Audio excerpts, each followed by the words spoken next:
구전 녹용은 녹용이 아닙니다. 원용입니다. 귀한 러시아산 녹용만을 사용해 만들기 때문이죠. 러시아산 녹용은 예로부터 으뜸 원자를 써서 원용이라 불려왔습니다. 고르고 고른 홍삼에 귀하디 귀한 러시아산 원용만을 담은 구전 녹용. 구전 녹용으로 귀한 건강을 챙기세요. 구전 녹용.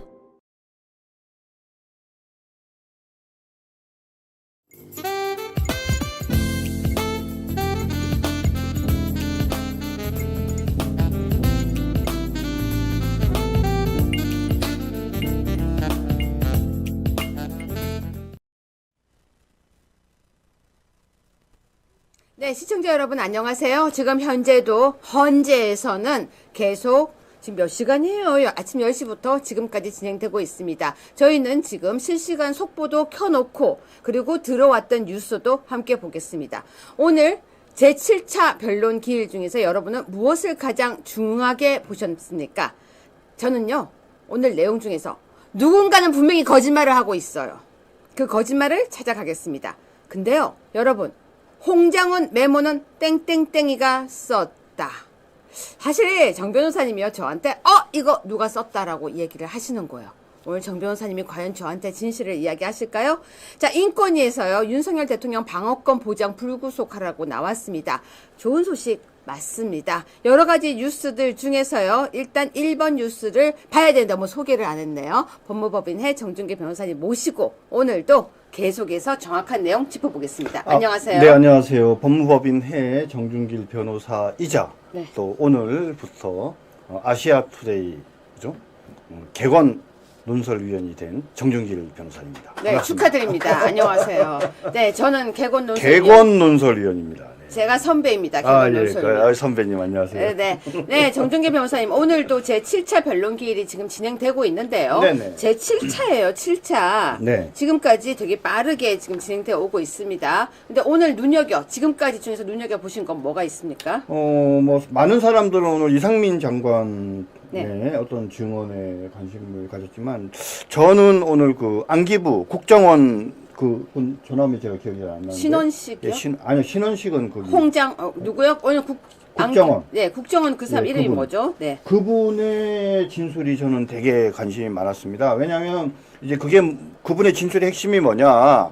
지난번에 중앙선관위 해보니까 이거 해킹 가능성이 있더라. 네. 많은 문제점이 있더라 없더라라는 점과 관계돼서 정말 객관적이고 합리적인 이야기를 해주세요. 예, 전 국정원 3차장. 이름이 뭐죠? 네, 이 조남이 백종욱이네요. 백종욱. 네.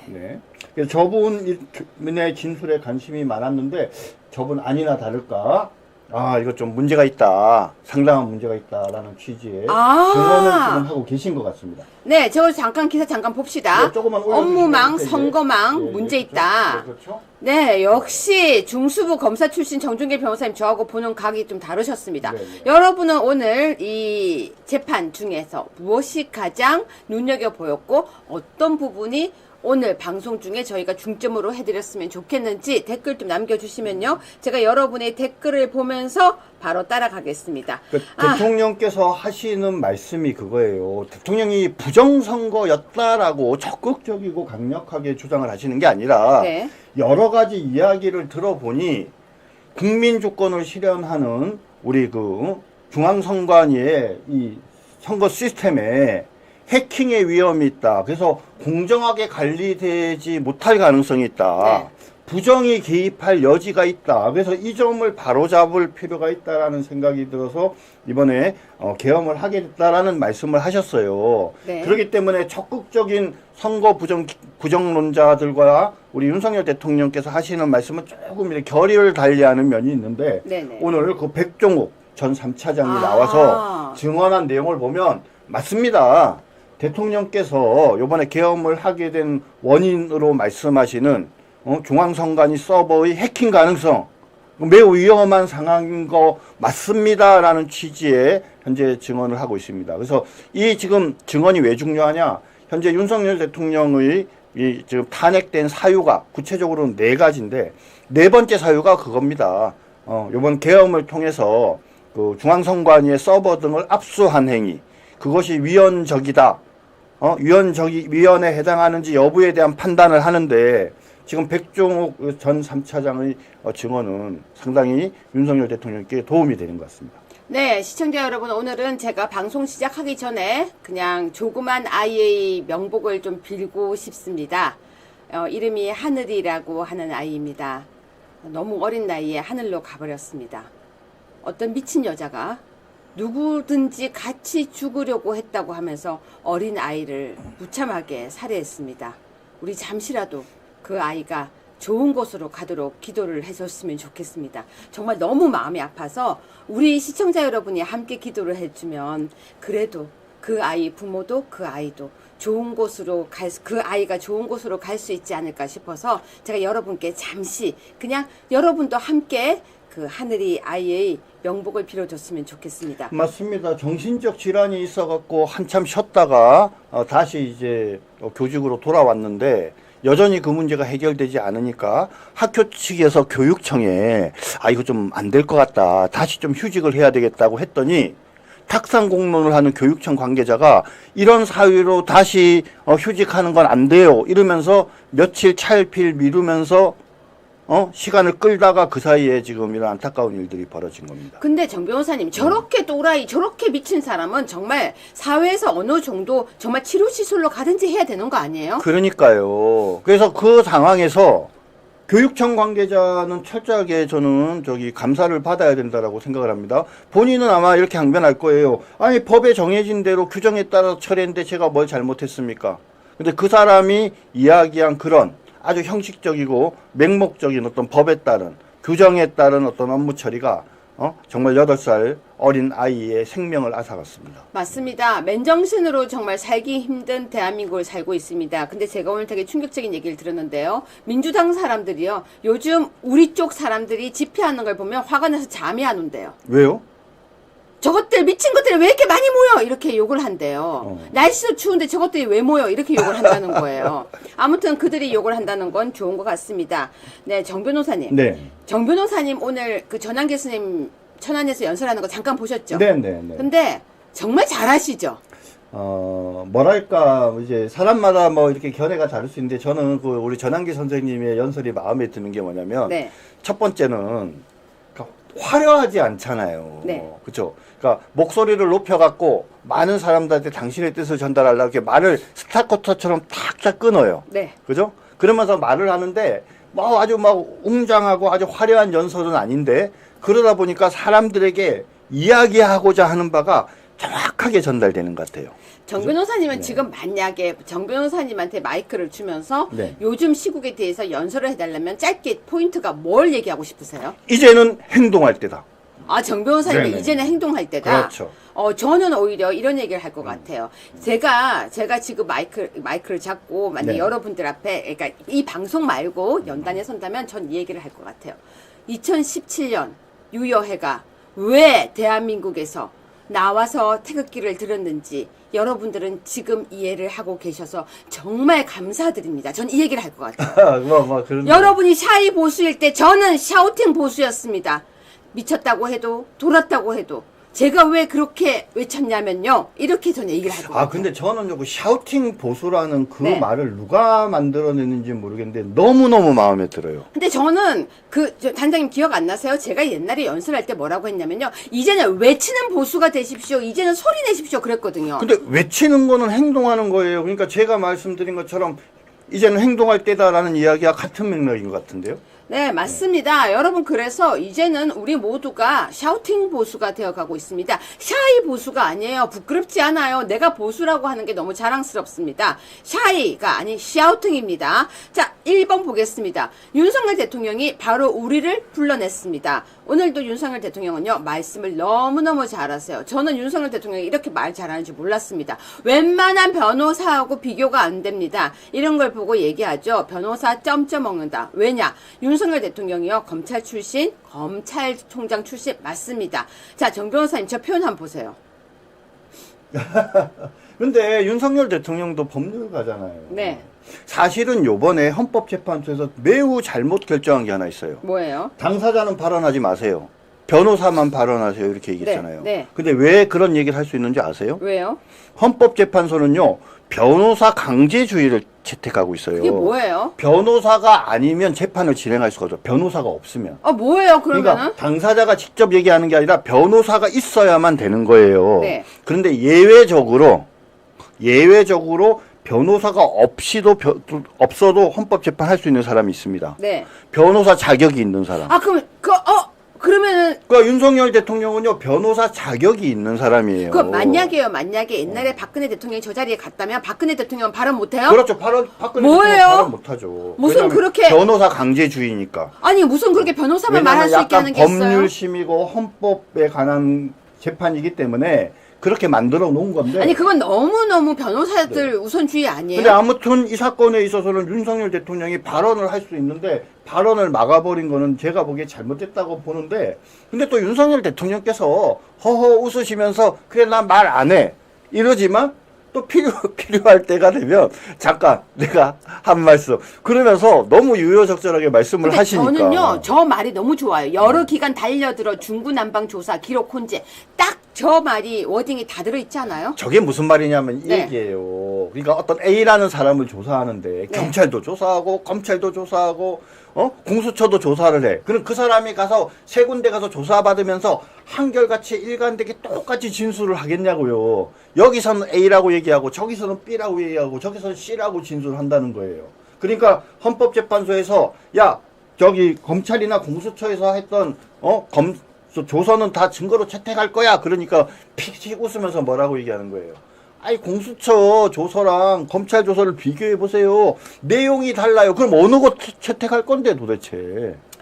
자, 그렇기 때문에 대통령의 워딩을 보면은 정말 우리가 속이 시원한데요. 네네. 시청자 여러분들 중에서 지금 오늘 헌재 내용을 뉴스를 볼 수 없었다. 뉴스 보면 속 터져서 볼 수 없었다. 뉴스를 보는 것 자체가 괴로웠다. 또 뉴스에서 혹시 나쁜 얘기 나올까봐, 특히 이상민이가 이상한 얘기할까봐 뉴스를 못 봤다 하시는 분들 안심하고 지금 방송 보십시오. 저희가 뉴스를 쏙쏙쏙 뽑아와서 정확하게 설명드리겠습니다. 그런데요, 이번 뉴스 보겠습니다. 의원 체포 지시했나, 계엄 선포 절차 지켰나가 원래 치열한 공방이 벌어질 주제라고 합니다. 자, 정 변호사님, 네네. 여기 설명 좀 해주세요. 지금 국회 관련해서는 이제 국회 활동을 방해했느냐, 또 구체적으로는 의원 체포를 지시했냐인데, 자, 결론. 자, 의원 체포 관련 비슷한 얘기가 있었냐, 없었냐에 대해서는 설왕설래하지만, 결론은 뭡니까?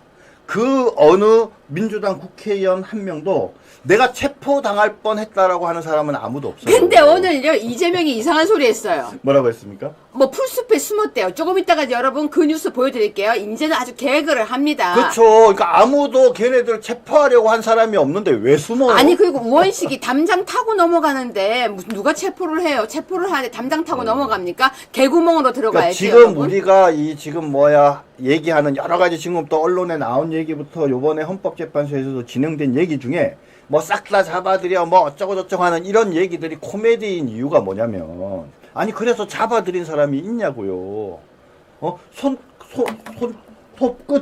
털끝 하나라도 누군가가 자기를 잡으려고 시도한 사람이 있으면 민주당에서 가만히 있었겠냐고요. 아무도 없잖아요. 정 변호사님, 오늘 제가 되게 좋아하는 분이 계신데 네. 아침에 갑자기 카톡이 온 거예요. 뭐라고요? 난리가 났다는 거예요. 왜요? 그래서 왜 그랬냐고 했더니 최상목이 최대행이 갑자기 마음을 변심을 했다는 거예요. 무슨 변심이요? 누가 페북에다가 다 이게 유명한 사람들이 페북에다가 최대행이 마음의 결심을 했다, 변심을 했다 그렇게 쓴 거예요. 아. 그러면서 저한테 기사 하나를 줬습니다. 3번 기사입니다. 이걸 보면서요, 최대행이 지금 이거 지금 임명하려고 해 저한테 그러는데, 제가 볼 때는 이거 아닙니다. 정 변호사님께 분석 부탁드리겠습니다. 최대행은요 처음부터 끝까지 일관되게 얘기를 해요. 아니 마은혁이 내가 이게 보니까 여야 합의가 제대로 안 이루어졌어. 그러니까 니네가 합의해와. 그러면 지금이라도 임명할게. 그 다음에 이런 상황에서 여야의 합의가 제대로 확인되지 않은 상태에서 혹시라도 헌법재판소가 결정을 하면 존중은 하겠지만 실제로 임명할지 여부에 대해서는 좀 여전히 검토를 해보겠다, 이런 생각을 가지고 있는 거죠. 지금 여기 보면은 만약에 헌법재판소에서 임명을 결정이 나서 그것이 위헌이다, 그러니까 임명해야 된다 이렇게 만약에 나면 그거를 존중할 수밖에 없다 이런 생각을 할 수도 있다는 건데요. 헌법재판소 법에 보더라도요 강제할 방법이 없어요. 그리고 당연히 누구한테 물어보겠어요?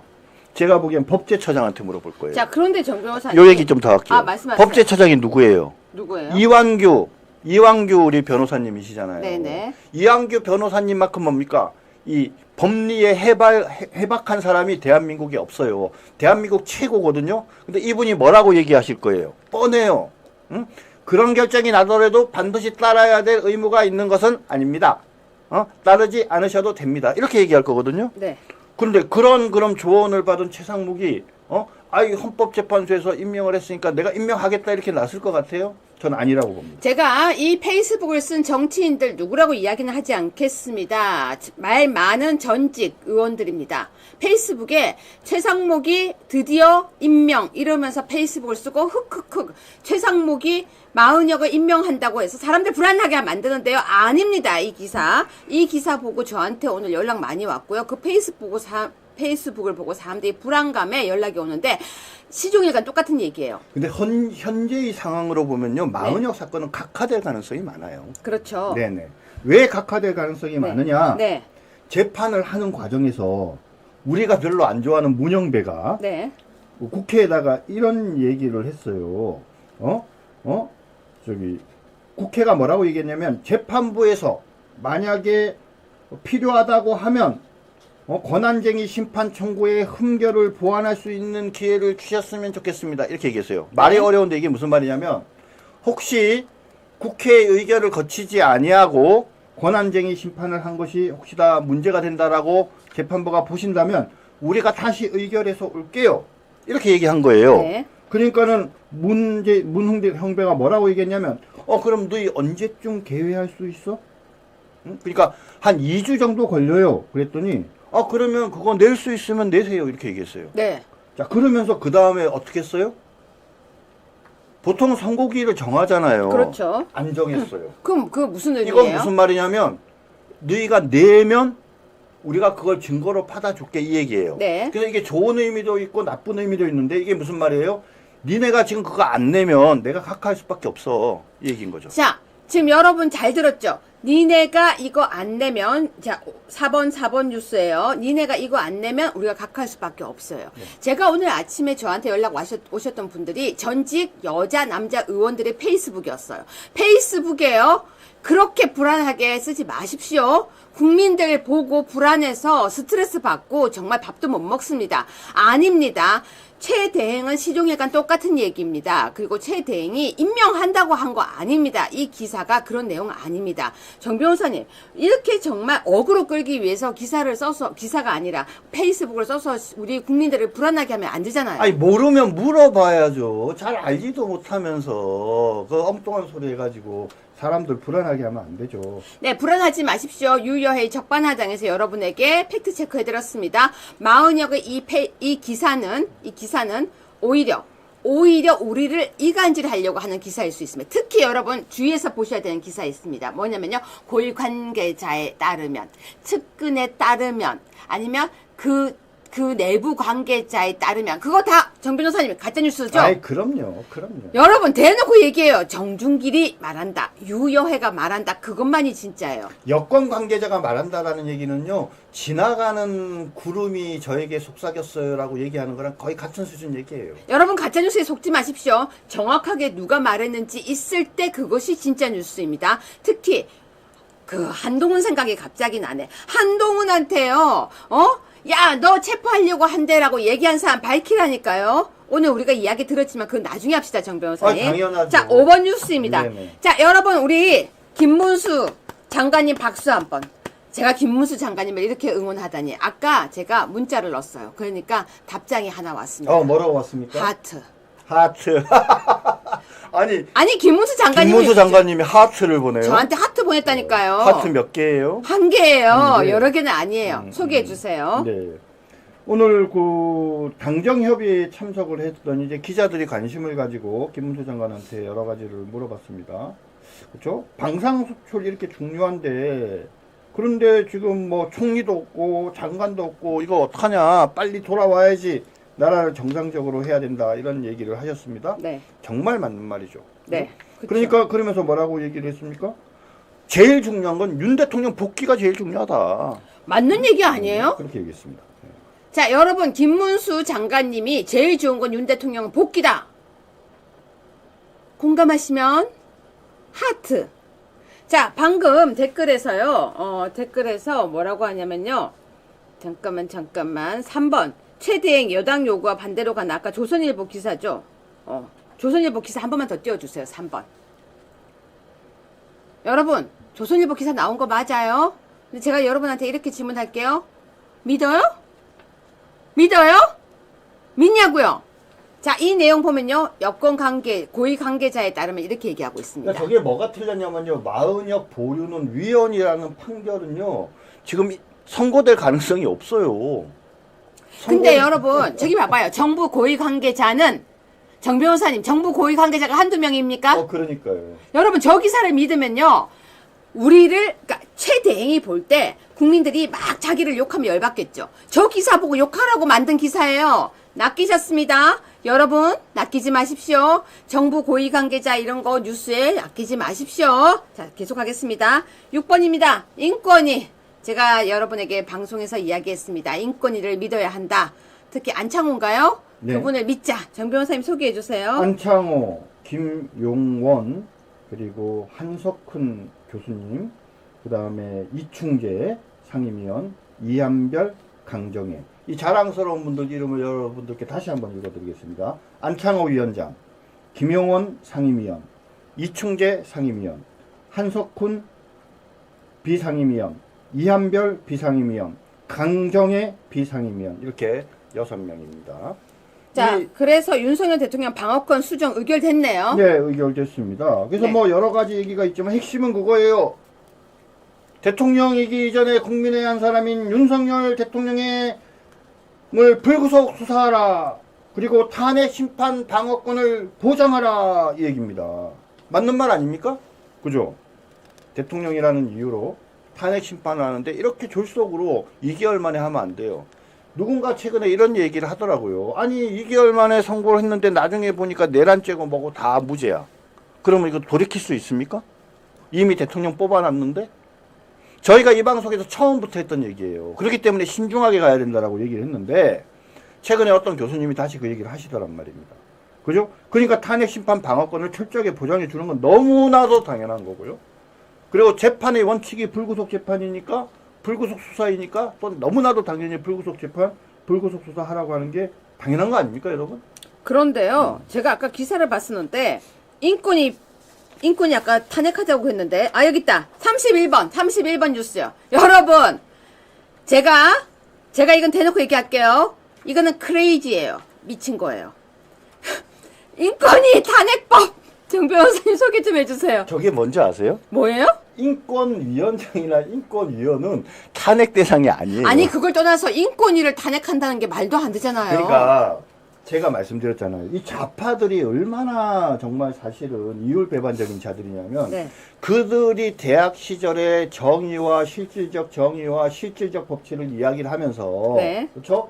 그러니까 법실증주의라고 법이면 무조건 지켜야 된다는 것은 과감하게 거부해야 된다라고 생각을 했던 자들 아닙니까? 그런데 그런 자들이 법에 없으면 법을 만들어서 뭡니까? 그걸 가지고 문제를 삼으려고 그래요. 지금 헌법에 보면은 탄핵 사유는 이렇게 명시적인 사람도 있고 일부가 법률에 의해서 규정하게 돼 있어요. 네. 근데 법률에 의해 규정된 사람 중에 예를 들면 방통위원장이나 이런 사람은 있는데 인권위는 없는 거예요. 그러니까 얘네들이 탄핵을 못하니까 그러니까 화가 나가지고 인권위 탄핵법을 그러니까요. 만들어가지고 그러니까 지금 이게요. 인권위원이 탄핵이 안 되니까 탄핵을 하겠다고 그 법을 만든 거예요. 탄핵 대상에 인권위원을 포함을 시킨 다음에 계속 탄핵하겠다 이 우리 말이에요. PD님 혹시 자막 크게 하나만 넣어줄 수 있어요? 야당 탄핵병 제발. 우리 여러분 속보. 저 진짜 이거 해보고 싶어요. 속보. 야당 탄핵병 제발. 중증 진화. 아니 정말 하고 싶다니까요. 왜냐면 이거는 이 정도면 중증 아니에요? 아니 그럼요. 우리가 그러니까 법이라는 것은 그런 거예요. 아니 우리가 룰이나 이런 게 뭔가 당장 좀 불편하고 그러더라도 지키는 이유가 뭡니까? 그렇죠. 나중에는 그 법이 나한테 유리한 경우들이 생기기 때문에. 네. 그렇기 때문에 페어하고 공정하고 공평하기 위해서는 네. 룰과 법을 지키는 그것이 법치주의지 않습니까? 넓은 의미의 법치주의니까 그걸 지켜야 되는데 자꾸 이 좌파 애들, 민주당 애들은 생각한다는 게 법이 없으면 만들어서 자기네들이 하고자 하는 바들을 뭡니까? 밀어붙이려고 하는 거예요. 근데 이거는 단핵 병이에요, 병. 이거는 거의 병이에요. 네. 이거는 중증이에요, 중증 환자들. 중증 환자는 격리 치료해야 돼요. 아무튼 여러분 또 속이 좀 시원한 뉴스 하나 보고 갈까요? 30번 뉴스부터 먼저 볼게요.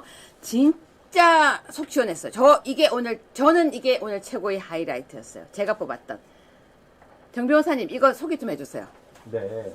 우리 못 틀어서 보니까 소개만 해주세요. 예. 이게 무슨 내용이냐면, 그러니까 이제 그 국무회의를 하고 난 다음에 그 국무회의록이나 이런데 부서를 하거나 하는 그런 어떤 일종의 이제 절차나 과정에 대해서 사람들이 잘 모르잖아요. 그러니까 좀 변호사가 좀 질문을 좀 약간 어설프게 한 데다가 또 이상민 장관이 좀 약간 이상하게 답변을 한 거예요. 네. 그러니까 윤석열 대통령이 딱 나서가지고 아니 그때 우리가 부서하는 거는 그 자리에서 바로 하는 거 아니지 않냐. 나중에 부서는 회의를 한 다음에 나중에 회의록을 작성하고 거기에 부서하고 관련된 사람들만 하는 거 아니냐. 이런다면 개헌과 같은 거면은 내용 우리 저기 행정자치부 장관이나 이런 사람은 거의 서명하는 거 아니잖아요. 이제 그렇죠. 이렇게 해서 설명을 하면서 얘기를 하면서 아 그게 좀 말을 잘못한 것 같다 이렇게 얘기하니까 아이고 제가 말씀 잘못했습니다 이렇게 한 거죠. 마이크 고개 돌리지 말래요. 그렇죠. 네. 정 변호사님, 우리 시청자들이요, 마이크에 대고 이야기 좀 해달래요. 네, 예. 네. 자, 지금요, 제가 오늘 꼽았던 또 속 시원한 뉴스 또 하나 더 있었어요. 9번 뉴스입니다. 윤석열 대통령이 따박따박 하신 말씀 중에 제가 뽑았던 건데요. 검찰 조서 헌재 증거 채택. 윤석열 대통령이 직접 반발했어요. 그러니까 문영배가요. 그 문영배가 논의해 보겠다고 얘기했대요. 정 변호사님 이거 무슨 얘기죠? 예, 지금 아까 그 얘기한 것처럼 뭐 공수처도 조사를 하고 경찰도 조사를 하고 그다음 검찰도 조사를 했는데 같은 사람에 대해서 다 조사 내용이 다르다. 근데 그거를 일률적으로 증거 능력을 인정하네 마네 이러면서 헌법재판은 형사소송과 다르다. 네. 성질에 반하지 않는 한 형사소송법을 준용하는 거다. 이런 뭐 말 같지 않은 말을 하면서 그렇죠. 자꾸 이상한 증거 법칙을 자기네들이 만드는데요. 거기에 대해서 이제 지적을 하니까 문영배가 깜짝 놀라서 아유 한번 논의해 보겠다 이렇게 얘기를 했어요. 그렇죠. 근데 우리 시청자 여러분들을 위해서 뭐 하나만 설명을 드리면 민사재판이 있고 형사재판이 있는데 민사재판과 형사재판이 뭐 여러 가지 면에서 차이가 있지만 증거와 관련된 가장 큰 차이는 뭐냐면 형사법에서는 형사소송법에서는 증거 능력이 인정되는 증거만 가지고 유무죄를 판단을 하게 돼 있어요. 그런데 민사에서는 증거 능력 여부를 따지지 않고 해당 증거의 증명력만 가지고 따져요. 자, 이게 무슨 말이냐면 A가 B한테 뇌물을 줬다고 쳐요. 네. 그러면서 근데 그거를 C가 녹음을 했어요. A와 B가 뇌물을 주고받는 대화를 C가 녹음을 했어요. 그래서 그걸 딱 가지고 증거로 제출했다고 치잔 말이에요. 자, 그러면 거기에 보면 A와 B가 뇌물을 주고받는 내용이 그대로 드러나요. 하지만 C가 A와 B의 대화를 녹음한 거는 뭡니까? 네. 불법이잖아요. 불법적으로 취득한 그 증거는 증거로 못 써요. 자, 그러면 당사자인 A와 B가 나는 뇌물을 주거나 받은 적이 없다라고 얘기하고 유일한 증거가 그 녹취록인 경우에는 네. 진실은 뇌물을 주고받은 게 맞지만 그것을 유죄 인정을 할 수 없다는 거예요. 네. 자, 그런데 그게 아니고 만약에 그 돈을 A라는 사람이 나라 돈을 그러니까 회사 돈을 준 거예요. 그래서 그것이 횡령이 문제가 돼서 민사소송이 붙었다고 쳐요. 자, 그러면 그런 경우에는 그 자체가 위법하게 수집한 증거이지만 내용상으로는 증명력이 확실하잖아요. 그쵸? 뭐 1억 원을 뇌물로 준 게. 그러면 뭡니까? 준 사실이 인정이 돼서 A라는 사람이 회사 돈 1억 원을 횡령했으니까 회사에 1억 원을 배상해. 이런 거로 그 증거가 쓰일 수 있는 거예요. 그렇기 때문에 형사소송법에서는 증거 능력이 있느냐 없느냐가 매우 중요해요. 자, 그런데 그래서 네. 이것만 질문하고 다시 이어서 네네네. 해주세요. 네. 10번 뉴스입니다. 그래서 윤석열 대통령이 검찰 조서 헌재 증거 채택에 반발하면서요. 조서 기재 내용과 실제 증언이 달라 이렇게 얘기를 했어요. 이것도 직접 또 얘기했어요. 예, 그렇습니다. 아까도 말씀드렸지만은 공수처에서 조사한 내용, 그다음에 검찰에서 조사한 내용이 다르니까 그런 것도 있고. 근데 정 변호사님, 내용이 다르면 이게 어떻게 되는 거예요? 그러니까 그러면은 둘 다 증거 능력이 있으면 그러면 누구 말을 믿느냐 결국 신빙성 문제로 가잖아요. 그러니까 윤석열 대통령이 여러 기관이 달려들어서 중구난방이라고 하는 말이 딱 맞는 말이네요. 중구난방이 맞죠. 특히 이번 같은 경우는 중구난방이 네네. 편입니다. 그러면 실제 증언이 이렇게 다르다고 이야기를 했어요. 네네. 그럼 이 얘기를 갖다가 헌재 재판관도 다 들은 거잖아요. 그렇죠. 그런데 사실은 여러분 요번에 헌법재판소가 되게 결정적인 실수를 한 거예요. 이게 뭐예요? 뭐라고 얘기를 했냐면 아니 2017년도에 박근혜 대통령 할 때도 그때도 검찰이 작성한 조서의 경우에는 동의를 하거나 또는 뭐냐면 그때 변호인이 참석하는 등 믿을 만한 상황에서 작성됐다라고 볼 만한 조서는 그냥 증거로 썼다 이렇게 얘기를 했어요. 그렇죠? 자, 그럴듯해 보이시죠? 그런데 2017년과 지금은 근본적으로 다른 게 하나 있어요. 뭔데요? 형사소송법이 바뀌어가지고 형사소송법이 바뀌기 전에는 경찰이 작성한 피의자 신문조서의 증거 능력과 검사가 작성한 피의자 신문조서의 증거 능력을 달리 봤어요. 검사가 작성한 걸 훨씬 더 중하게 봤기 때문에 그러한 논리가 혹시라도 가능할 수 있었죠. 하지만 2020년도에 형사소송법이 바뀌면서 누가 바꿨어요?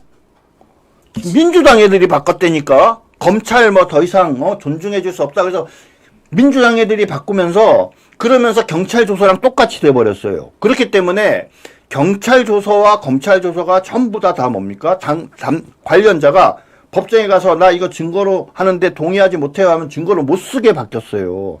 그런 근본적인 변화가 있음에도 불구하고 2017년도에 그렇게 했기 때문에 검찰 조서를 증거로 쓸 수 있었던 것처럼 지금 그 법이 그렇게 바뀌었는데도 쓸 수 있다. 이거는 말도 안 되는 논리인 거예요. 근데 제가 보기에는요, 이 헌법재판관들이 깜빡한 거예요. 그럼 어떻게 해요? 지금 그렇게 깜빡하고 그런 바보 같은. 그래서 문영배가 논의해 보겠다고 이야기한 게, 그러니까 뭐를 논의해. 문영배가 그렇죠. 한 발 뒤로 간 이유가 갑자기 머리에 지진 난 거네요. 그렇죠. 문영배가 논의해 보겠다고 한 게 말의 순서로 보면, 대통령께서 말씀하신 것처럼 여기저기서 중구난방으로 작성했다라고 하는 얘기에 대해서 논의해 보겠다라고 얘기한 것으로 들리지만 그것에 한해서 논의해 보겠다는 게 아니라 그게 아니네요. 2017년도랑 2024년도 현재를 비교해 보면 검사의 피신 조서의 증거 능력이 근본적인 차이가 발생을 했네. 그러니까 이 법이 바뀐 이 부분을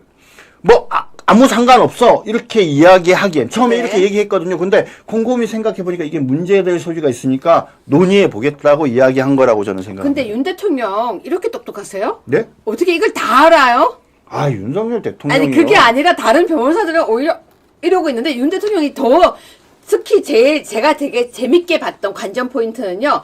눈을 감고 있어요. 근데 눈을 감는데 잠자는 게 아니에요. 왜냐면 손이 계속 이게 움직여요. 왜 눈 감고 있는데도 뭔가 이게 열받을 때 이렇게 하는 거. 이러고 있다 갑자기 딱 마음에 안 들잖아요. 그럼 어떻게 하는 줄 아세요?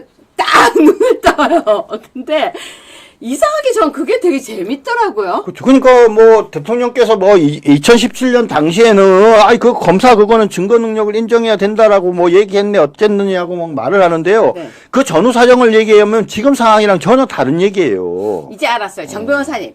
적이 나를 욕을 자꾸 하면 그땐 내가 잘하고 있다는 뜻이죠. 그렇죠. 여러분 적이 나를 욕하거나 나를 조롱하면요. 내가 잘하고 있다는 뜻이에요. 그거 아시죠? 누군가가 자기를 계속 질투하고 시샘하고 막 욕을 하면요. 내가 너무 잘하고 있을 때 그러는데 12번 뉴스. 지금부터 제가 재밌는 거 보여드릴게요. 난리가 났어요. 박주민이요. 왜 윤석열 대통령 모교에 왜 갔어요? 박주민이 중암고 출신이에요. 중앙고등학교가 그 서울 은평구 갑 지역에 있습니다. 자기 학교도 아닌데 남의 그러니까 학교까지 왜 가요? 은평구 갑 지역이 그 박주민의 국회의원 지역구예요. 네. 그래서 간 거예요. 자기 지역구라고. 아니 그래도 남의 고등학교 다 가요? 지역구에 이제 졸업식이 있으면 그 중에 네. 한두 군데는 이제 국회의원이 가서 네. 인사말을 하죠. 또 네. 국회의원 상도 주거든요. 네. 네. 그래서 아마 일부러 일부러 박주민이가 충안고등학교를 골라서 간 것 같아요. 네, 그런데 가서요, 뭐라는 줄 알아요? 여러분 잘못 없다. 기죽지 마라. 누가요? 누가 잘못했대요? 왜 이런 말 하는 거예요? 대한민국에요.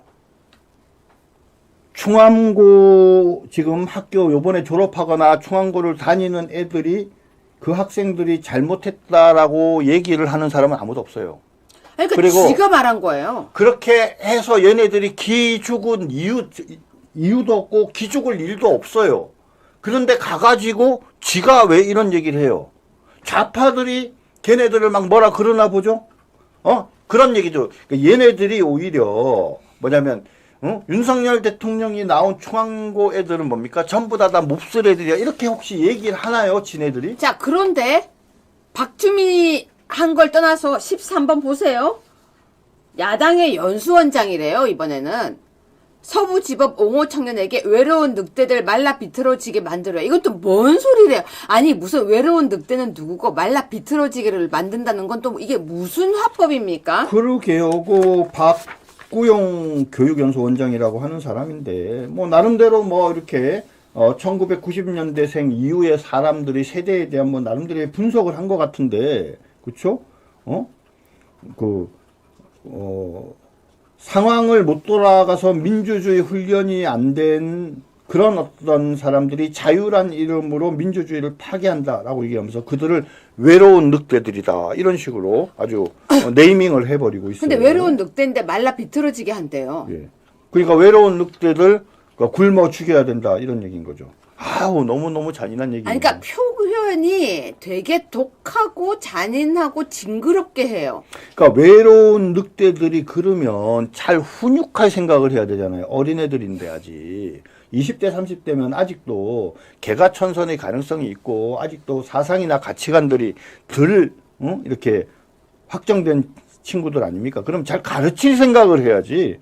어떻게 말라 비틀어지게. 그러니까 이 좌파들은요. PR을 너무 명확하게 구분하니까 우리 편이 아니니까 말라 비틀어져 죽어도 상관없다 이렇게 얘기하는 거죠. 근데 제가 방금 말했죠, 여러분. 우리가 잘하고 있으면 상대가 갑자기 짖기 시작해요. 거의 왈왈왈이 아니고요. 워! 거의 난리가 났습니다. 이재명이요. 마구마구 떠듭니다. 14번 뉴스인데요. 이재명이 자기 이심 걱정 안 한대요. 그런데 이재명이 김어준 방송에 나갔더라고요. 네네. 당대표가 김어준 방송에도 나가요. 그리고 대법원이 5월 내에 선고 불가능해. 정 변호사님, 이거 지금 무슨 자신감이죠? 저는요, 이해가 안 돼요. 대법원 5월 내 선고 가능합니다. 4월 내도 선고 가능해요. 만약에 이재명에 대한 항소심 재판이 3월에 결론이 나면요, 대법원에서는요, 4월에도 날 수 있어요. 5월은 확실히 나고도 남습니다. 근데 맛이 좀 갔어요. 그러니까 이건 무슨 말이냐면요. 너희 내 거 하면 가만 안 둬. 야, 3월쯤 되면 네. 이게 제가 해석을 해드릴게요. 야, 3월 중순 되면 탄핵 재판에서 윤석열 대통령 탄핵돼서 날아가고 60일 이내에 이제 대통령 보궐선거 하는데 그 안에 내 항소심 사건 혹시나 유죄 선고되더라도 대법원에서 확정 판결하면 가만히 안 둘 거야. 자, 지금 얘기해요. 그대로요. 우리 PD님 지금 화면 그대로 놔두세요. 고정해보세요. 이제 시청자 여러분, 제가 지금 너무 웃겼어요. 저 말고요. 정 변호사님 비춰줘봐요. 지금 너무 재밌어요. 왜요? 미안합니다. 제가 정 변호사님이 저기 있으니까 거의 궁계 일하기십니다. 제가 웬만하면 남의 외모 비하는 안 하는데요. 여기까지 하겠습니다. 여러분 제 말에 공감하시면요. 좀 동그라미라도 우리 PD님 장난기 아이고, 말죠. 저는 불쾌해요. 어떻게 저를. 아니 저렇게 저기 개념이라고 김어준도 한번 확대해 보세요. 아유, 야 진짜 정말 할 말이 없다. 자, 시청자 여러분, 제가 갑자기 왜 웃었는지 화면만 봐도 더럽대요.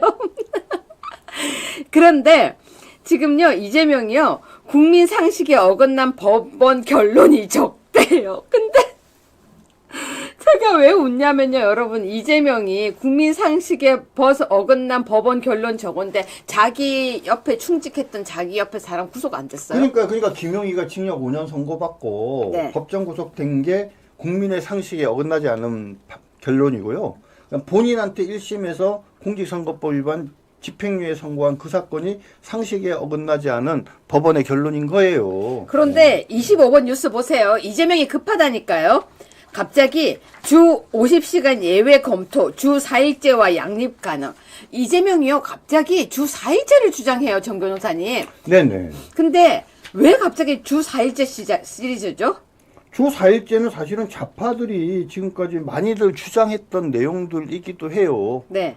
노동해방의 세상을 꿈꾸는 그들 입장에서는, 그렇죠? 적은 시간을 노동하고 많은 시간을, 개인이 쓰면서 월급도 줄어들지 않는 그런 세상. 바로 좌파들이 꿈꾸는 세상 아니겠습니까? 근데 막 이 얘기를 하다가 갑자기 또 지난번에 그 삼성전자 등 관련해서 52시간 이상 근무할 수 있다. 또 이런 얘기 했잖아요. 그럼요. 그 사람들이 물어보는 거예요. 야, 52시간 이상 초과 근무해도 되는데 어떻게 주 4일을 근무하냐. 이제 이렇게 얘기하니까 네. 모순되지 않습니까? 그러니까 한마디 한 거죠. 양립 가능해. 근데 제대로 설명은 안 해요. 근데 시청자 여러분, 제가 오늘 여러분의 다이어트에 도움을 좀 드린 것 같습니다. 사진 보고 나니까 식욕이 진짜 뚝 떨어진다. 그쵸? 근데 이번 기사 보면요. 정말 밥맛이 더 떨어집니다. 27번입니다. 이재명이요. 계엄군에 잡힐까봐 숲에 숨었대요. 근데 제가 거짓말하는 사람을 되게 싫어하는 이유 중에 하나가 뻔한 거짓말. 당 지휘 순서도 정해놨다. 정 변호사님 꼭 집어주세요. 자, 아니 아까도 말씀드렸잖아요. 계엄군 중에 그 누가, 그쵸? 민주당 국회의원의 터럭 하나라도 잡으려고 한 사람이 있으면 나와보라니까요. 아무도 없어요. 그런데 숲에 숨었대요. 계엄군한테 잡힐까봐. 쥐를 잡으러 다니는 사람이 없는데 왜 계엄군에게 잡힐까봐 이런 소리를 해요? 그죠? 자, 그 다음 당 지휘 순서를 정해놨다 그러는데요. 아니 당원 당규에요. 그 거리가 되면, 당대표가 거리가 되면 대행 순서가 정해져 있어요. 대통령도 거리가 되면 순서가 정해져 있는 것처럼 당원 당규에도 정해져 있어요. 지가 안 정해도 돼. 얼마나 호들갑스러운 짓을 하는지, 실제로 이런 걸 했는지 안 했는지 모르겠지만 말입니다. 나중에 이렇게 이런 소리를 하는 게 자체가 좀 진짜 코미디라고 생각이 드네요. 자, 그런데요. 저는 이 기사 보면서 무슨 생각이 드느냐면요. 이재명이 진짜 겁을 먹었었다. 그날 정말 쫄았다. 왜 그거 아시죠, 여러분? 사이렌 소리만 들려도 도망 다니고 있던 범죄자들은 가슴이 철렁한대요. 그리고 자기가 예를 들어서 범죄를 지었던 사람이면요. 옆에 경찰이 아무 생각 없이 경찰이 버스에 딱 서잖아요. 그러면 자기가 놀래서 한 다음에 옆으로 도망간대요. 이재명이 그날 계엄이라고 하는 순간 스스로 찔린 거 아닐까요? 이건 제 생각이에요. 여러분은 어떻게 생각하십니까? 자, 여러분, 이거는요, 정 변호사님이 저한테 왜 이 뉴스를 하냐고 저한테 물었어요. 근데 16번 뉴스입니다. 오전에 이 얘기는 꼭 좀 해야 될 것 같아요. 뭔데요? 김어준이랑 이재명이랑 무지 친한가 봐요. 친하다고 했잖아요. 이 와중에 제일 먼저 뭡니까? 김어준이한테 전화해가지고, 네. 빨리 시민들에게 국회로 모이라는 방송을 해! 이런 소리를 김어준이 제일 세니까요. 제일 빡세니까요. 자, 자, 여러분 16번 뉴스인데요. 정 변호사님이 저한테 이 뉴스를 왜 하냐고 하는데 여러분이 생각을 진짜 물어보고 싶어서 이야기 드리는 겁니다. 16번 뉴스입니다. 이공계 대학원생에게 월 110만 원을 다 지급하겠대요. 이공계 대학원생에게. 근데 저는요, 이거 기사 딱 보는 순간에 근데 이공계를 발전시키고 연구에 전념하게 하는 건 맞지만 문과생이 아닌 이공계에만 110만 원 하는 것은 이게 차별이 아닐까라고 저는 생각이 든 거예요. 여러분은 어떻게 생각하십니까? 진짜 여러분 생각 듣고 싶어서 제가 한 거예요. 저는 이런 식으로 이공계 대학에 다 이렇게 준다? 이건 오히려 갈라치기다 라고 생각이 잠시 들어서 여러분에게 그냥 물어보는 겁니다. 여러분의 댓글을 남겨주세요. 자, 여러분 기쁜 소식 기사 보내드리겠습니다. 17번 뉴스입니다. 여러분이 하신 여러분의 업적입니다. 17번 뉴스입니다. 정 변호사님, 예, 소식 지금 그대로 소개해 주세요. 윤석열 대통령 측에서 구속 취소 신청을 한다고 했을 때 많은 사람들이 일주일 이내에 결론이 날 것이다. 네. 그래서 어제 빠르면 오늘 이제 구속 취소 여부가 결정될 거라고 했는데 저희가 이 방송에서 말씀드렸죠. 법률 규정에는 규칙에는 7일 이내에 결정하도록 되어 있지만 관행적으로 법원에서 그 7일을 지키지 않는다. 그렇기 때문에 바로 7일 이내에 무조건 결정할 것은 아닌 거로 보이고, 그리고 오히려 20일 날 준비 절차가 이미 잡혀 있기 때문에 그날, 그죠? 준비 절차 때 양쪽의 얘기를 들어보고 구속 취소에 대한 결정을 할 가능성이 많다, 이렇게 말씀을 드렸는데, 네. 아니나 다를까 20일 날 신문기일을 잡았습니다. 네. 근데 사실은 신문기일을 잡을 수도 있고 안 잡을 수도 있는데, 신문기일을 잡은 거는 제가 보기에 우리한테 상당히 긍정적인 거라고 생각이 듭니다. 네, 여러분이 하신 단원서가 저렇게 하나하나 모여서요, 기사로 나왔고요. 또 신문기일까지 잡는데 여러분이 노력하신 거라고 저는 믿어 의심치 않습니다. 우리 모두에게, 그리고 여러분에게 감사와 박수를 보내겠습니다. 네, 조이지님 아까 슈퍼챗도 감사하고요. 단원서 제출도 감사하고요. 또 많은 분들이 아까 단원서 썼어요라고 되어 있는데, 자, 잠시 이제 다른 이야기 잠시 하겠습니다. 정 변호사님. 네. 지금 이번 토요일 날이 광주죠? 네, 광주입니다. 근데 광주인데 내려가는 표가 없습니다. 아, 그렇습니까? 네, 그 기차표 없습니다. 버스라도 타고 가야죠. 버스는 시시각각 변한다고 하는데 버스도 거의 표가 없습니다. 그럼 운전해 갖고 가야죠. 네, 자가용만 갑니다. 네네. 자, 여러분 이번 토요일 날 걸어가진 않겠습니다. 아이, 재미없었습니다. 정 변호사님, 근데 이 광주가요, 지금 되게 웃긴 게, 광주에서요, 막 집회를 하지 마라, 막 별의 발말이 다 나오고 있어요. 말씀은 정확하게 하셔야죠. 광주가 아니라, 네. 광주에 한 줌밖에 안 되는 무리들이. 아니, 그저 광주시장 이름이 약간 생각이 안 나요. 나서갖고. 저 광주시장 이름이 생각이 안 나요. 이름 좀, 강기정인가요? 네네. 강기정. 근데 5.18 광장에서 절대 하지 마라, 이렇게 얘기했다면서요. 네. 감히, 네. 절대, 이런 표현들을 말입니다. 네. 언론을 향해서 여과 없이 하는 저들을 보면서 저는 전율을 느낍니다. 네. 어떻게 감히 이런 소리가 나와요? 어떻게 절대 이런 얘기가 나와요? 대한민국은요, 대한민국의 헌법은요, 광주에도 똑같이 적용이 돼요. 그렇죠. 집시법도 똑같이 적용이 돼요. 누구라도 뭡니까? 헌법과 법률이 정한, 경찰에 신고를 하면, 거기서 집회, 시위를 할 수가 있어야죠. 그런데 그거를 감히, 그죠? 절대로, 이런 표현을 감히 진짜 써가면서 거기서 할 수 없다? 누구는 할 수 있고 누구는 할 수 없다? 그래서 금장로로 간대요. 네네. 그러니까 광주 행사 장소가 금장로. 바뀌었습니까? 5.18 안 돼요. 아니요. 아직 바뀐 거 아니에요. 그거 저기 정확하게 한번. 저 확실히 알고 있는데, 저희 PD님. 그게 아니라 이전에 어떤 사람이 하려고 해서 금장로로 바꾼 적은 있죠. 지금 확인 좀 해주세요. 요번에 저는 지금 이번에도 장소 금장로라고 알고 있는데, 여러분 장소 어디로 알고 계세요? 아직 못 들었습니다. 그리고 금장로 바꾸면 안 돼요, 절대. 아니, 그게 못 간대요. 왜요? 허가가 안 나서 그게 못 아니, 들어가- 허가가 안 나면 소속, 혈역 집행 정지 정해진 걸로 저는 알아요. 저기 PD님, 여러분 지금 장소 광주 어디입니까? 광주 장소 어디입니까? 여러분이 더 빨리 적어줄걸요, 저한테. 그렇습니까? PD님 좀 적어주세요. 저는 광주 집회 장소 어디입니까? 금남로, 금장로가 아니고 금남로. 그거요. 금남로로, 거기가 금남로가 거기 있는 데라니까요. 지금 5.18 광장 있는 데가 금남로예요. 광장이 금남로입니까, 여러분? 제가 광주는 안 가봐서 미안합니다. 5월 하루 하늘 금남루에 이런 노래가 있어요. 아, 그래요? 그럼요. 제 장소 좀 봐주세요, 정 변호사님. 봤잖아요. 금남로 일대에서 탄핵 반대 집회를 열 건데 저기에 5.18 광장이 있다 이 말이에요. 민주광장이. 응? 그 밑에 보세요. 조금 올려보세요. 밑에. 아니, 반대로 올려요. 자, 거기 세이브 코리아는 했는데 예전에 민주광장에서 안정권이 탄핵 반대 집회를 전일 빌딩 245 건물 앞에서 한 적이 있다, 과거에. 했는데 안 해줘서 절로 옮겼는데, 그 다음 또 다시 올려주세요. 아니야, 반대로 올려야지. 그치, 거기. 근데 요번에는 금남로의 5.18 민주광장에서 하겠다고 신고한 거예요. 죄송합니다, 여러분. 제가 저 부끄러운 고백 하나 할게요. 저 어릴 때요. 저 진짜 어릴 때는요.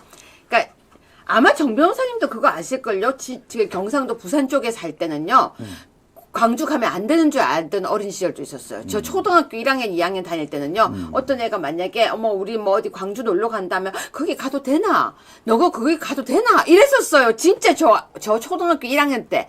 더 커서는 기억 아니에요. 초등학교 1학년 때 나 광주 놀러 간다 이러면은 광주 너 가도 되나? 우리 부산 사람들 광주 가도 되나? 진짜 그러던 시절이 있었어요. 그래서 몰랐어요. 광주는 가면 안 되는 줄 알던 그런 어린 시절도 되게 옛날이죠. 그런데 저기 지도까지 보여줍니다. 위치 한번 보겠습니다. 네. 미안해요. 금장로라고 해서 5.18 광장이 어디 있나요? 거기 5.18 민주광장. 장소 한번 봅시다. 네.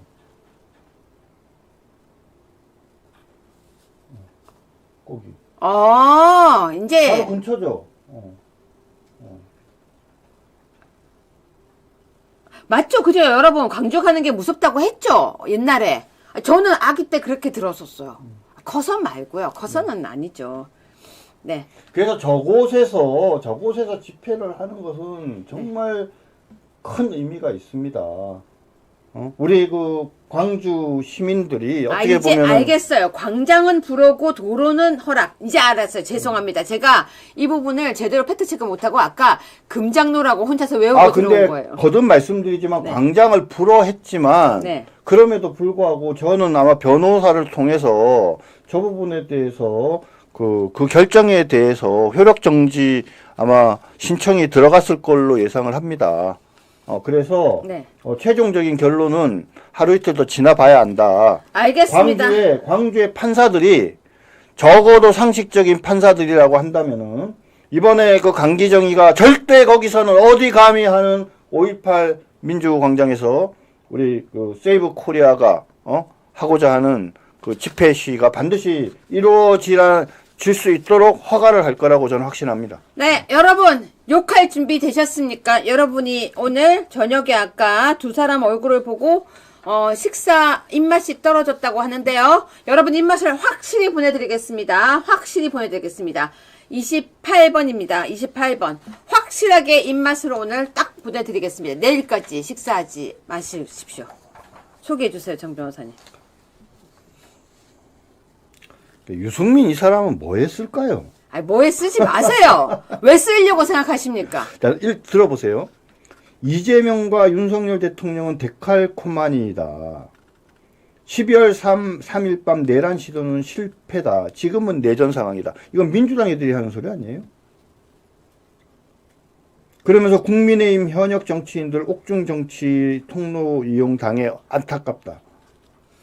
그러면서 명태균 특검 필요하다고 생각한다. 명태균 특검을 하면은 그러니까 자기는 피해간다 그거예요. 그죠. 그래가지고 자기가 피해가고 다른 대선 후보들이 치명적이 그러니까 자기가 되게 유리할 거라고 생각하는 정말 얍실한 생각 아닙니까? 명태균이 특검을 하면 현재 오세훈과 홍준표가 큰 타격이 있을 걸로 예상이 되죠. 뭐 윤석열 대통령도 시비를 걸 가능성이 있는데 일단 오세훈과 홍준표가 예상보다 상당히 타격을 입을 가능성이 있어요. 그러니까 유승민한테는 유리한 거죠. 그러니까 유승민이 그래서 하는 거죠. 뛰어나와서 명태균 특검 필요하다. 저 이 얘기 보는 순간에 네. 진짜 저 사람 나이 이제 좀 되지 않나요? 그러니까요. 아직도 저렇게 나와서 이야기도 하고 아직도 불러주는 사람이 있다는 게 또 우리 PD님이 오늘 센스가 사진 한 번씩 보여줍니다. 여러분. 아니 그러니까 좌파나 민주당이 딱 그냥 자기네들 하고 싶은 말을 대신해 줄 때 그 유승민이한테 마이크 딱 들이대주면 그대로 해주잖아요. 근데 옛날에요. 저런 역할을 준석이가 했어요. 그렇죠. 근데 준석이가 저기 퀴즈인 거 아세요? 당연히 알죠. 그러니까 아버지가 친구죠, 아버지가. 그러니까 유승민은 참 자기 자손을 잘 뒀어요. 네. 자기를 능가하잖아요. 그러니까 유승민은 안 되는 게요. 이런 말을 해요. 배신자 프레임. 10년 동안 많이 먹었다, 아이가. 근데 정 변호사님 배신자 프레임이 아니고 자기가 배신자 역할을 했잖아요. 배신자니까 우리 보수파 국민들이 얼마나 너그러워요. 지금이라도 유승민이가 무릎을 꿇고 내가 잘못했다라고 얘기를 하면 유승민이한테 기회를 줄지도 몰라요.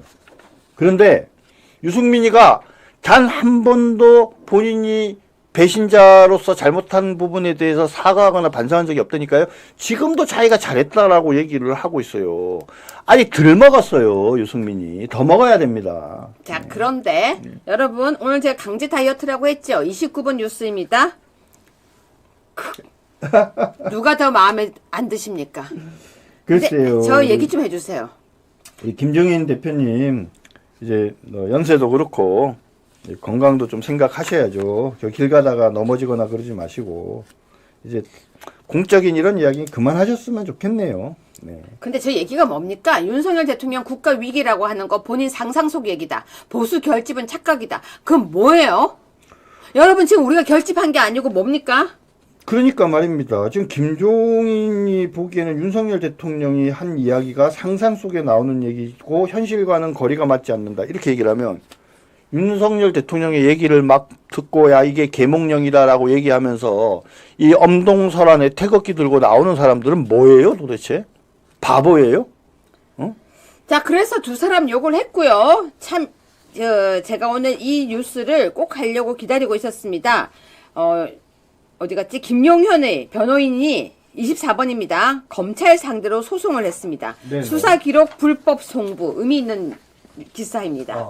지금 이 탄핵 재판이 시작이 되면서 전하 유해 최고가 처음부터 제일 중요하게 생각했던 부분이 바로 수사기관의 기록이 헌법재판소로 가는 걸 막아야 된다라는 부분이었어요.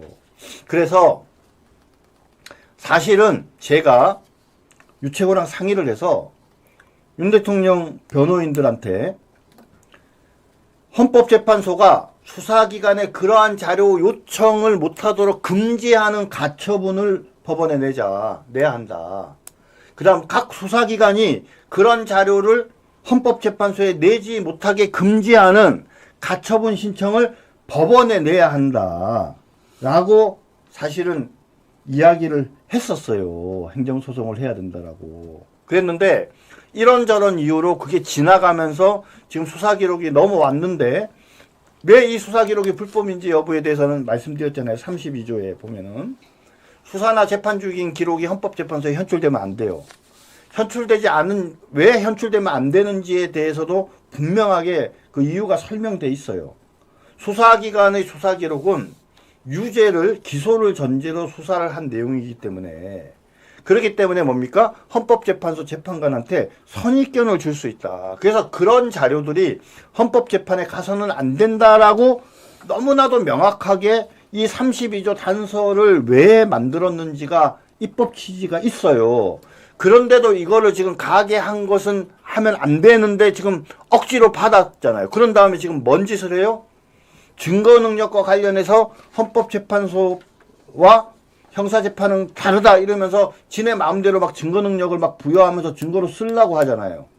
그래서 뒤늦게나마 김용현 우리 장관의 변호사들이 그 수사 기록이 헌법재판소에서 간 것은 잘못됐으니 돌려줘. 헌법재판소는 검찰에 돌려줘. 검찰은 달라고 해야 돼. 라는 소송을 제기했다는 겁니다. 자, 여러분 입맛이 조금 돌아오셨죠? 마지막으로 입맛 확실하게 달고 드리겠습니다. 지금 이번에 원래 헌재 심판정의 부정선거 내용이 드디어 나왔었습니다. 아까 PD님 처음에 했던 그 뉴스죠. 그 국정원 몇 차장이었나요? 3차장이요. 그 내용 잠깐만 아까 아시아투데이 속보에 떠 있습니다. 아시아투데이 속보에 국정원 3차장 얘기 올려주세요. 슬픈 내용만 있는 거 아닙니다. 오늘도 헌재에서 이 탄핵 심판 7차 변론에서요. 여러분이 기다리던 이야기가 나오기도 했습니다. 부정선거 의혹 논방이 있었는데요. 백종욱 전 국정원 차장의 증인신문이었습니다. 전 변호사님 마지막으로 저 소개해 주십시오. 아까도 말씀드렸지만은 윤석열 대통령께서 요번에 그 계엄을 하신 이유로 내세우는 것 중에 중요한 이유 중에 하나가 바로 이 선관위 문제죠. 선관위의 공정성 그리고 해킹 가능성 문제입니다. 그래서 선관위 전산 시스템 해킹 가능성과 서버를 점검하고 새롭게 좀 관리할 필요성이 있는지 부분에 대해서 실제로 윤석열 대통령이 그런 우려를 한 것이 실체가 있느냐 아니면 정말 말 그대로 기우에 불과한지 여부에 대해서 확인이 필요하기 때문에 그 3차장, 103차장 전 3차장이 증인으로 나왔습니다. 근데 이분이 2023년 7월에서 9월경 진행된 국정원의 선관위 보안 점검에 직접 참여했던 분이고요. 그 다음에 그 결과를 윤석열 대통령한테 보고를 하면서 서버 관리 등에 대한 추가 검증이 필요하다. 그리고 잘 관리할 해킹 가능성이 너무 크다. 이런 우려를 보고했던 사람입니다. 그렇죠? 그렇기 때문에 이분의 진술이 저는 매우 중요하다고 생각합니다. 정 변호사님 오늘 방송하느라 고생하셨으니까요. 자, 네. 구전 녹용 한 잔 드십시오. 그렇지 않아도 힘이 많이 빠졌습니다. 네, 구전 녹용 광고 하나 하겠습니다. 네, 네, 구전 러시아산 아바이스크 녹용을 담아낸 구전 녹용 소개해드리겠습니다. 네, 네. 구전 녹용은 100% 러시아산 아바이스크 녹용만을 사용하여 가장 비싼 분골과 팁까지 통째로 다졌다고 하는데요. 합성 첨가물 사용하지 않고 녹용 등 엄성된 국내산 재료, 황금 배합 비율로 다려내어 치매 예방, 골다공증 개선에 좋다고 합니다. 정 변호사님 방송 잘하라고 치매 예방이네요. 아투TV 구독자만을 위한 파격 세일을 진행한다고 하니까요. 아래 번호로 문자를 보내주시면 연락드리기로 하겠습니다. 정 변호사님 오늘 7차 오늘 어떻게 보시는지 짧게 이야기해 주세요. 네, 아까도 말씀드렸지만 오늘 그 이상민 장관이 나와서 결국은 이 국무회의가 그죠? 전혀 실체가 없는 것이 아니다라는 점을 잘 설명하신 것 같습니다. 그리고 제가 여러분들께 말씀을 드릴게요. 자, 국무회의는 말 그대로 심의기관에 불과하기 때문에 경우에 따라서는 대통령께서 판단하셔서 국무회의 없이 그냥 계엄을 했더라도 절차적인 하자는 있으나 효력에는 아무런 영향을 미치지 않습니다. 그거는요, 모든 거의 헌법학자들이 다 인정하는 거예요. 하자는 있죠. 절차를 거치지 않았으니까. 그렇기 때문에 큰 문제 없는데 오늘 또 그런 과정에서 정확하게 오늘 이상민 장관이 잘 설명했고 또 우리 백 차장님께서 아마 또 나오셔가지고 당시에 정말 중앙선관위 서버 실태로 점검해 보니까 정말 이거는 거의 망국적 상황이었다라는 점을 오늘 잘 소명해 주시면 윤석열 대통령 탄핵 심판에서 탄핵될 가능성이 점점 더 높아질 거라고 확신합니다. 네, 오늘도 제7차 헌재 심판 재판이 열렸었습니다. 윤석열 대통령의 방어권을 보장해야 된다라고 우리도 생각하지만 인권위도 생각했습니다. 오늘 하루 종일 아침 10시부터 지금까지 윤석열 대통령과 그 변호인단 그리고 모두가 이게 무슨 고생인지 모르겠습니다. 내란이라고 하는 큰 프레임을 짜서 누가 좋으려고 그렇게 했는지도 모르겠습니다. 너무 힘들고 막막했고 처음에는 정말 좌절도 했습니다. 그런데 또 하나하나 걸어가다 보니 묵묵히 걸어가다 보니 헌재도 윤석열 대통령 방어권을 보장하라고 하고 또 나와서도 오늘은 부정선거에 대한 이야기까지 재판 헌재에서 나와서 여기 방방곡곡 알리게 되었습니다. 여러분은 샤이 보수라고 생각하십니까? 저는 아닙니다. 저는 샤우팅 보수라고 생각합니다. 우리 오늘도 힘내고요. 너무 힘들어하지 마십시오. 법무법인회 정준길 변호사님과 오늘도 방송 즐겁게 했습니다. 여러분 슬퍼하지 마십시오. 오늘 방송 들어오신 여러분에게 모두 행복과 행운 드리겠습니다. 오늘도 감사합니다.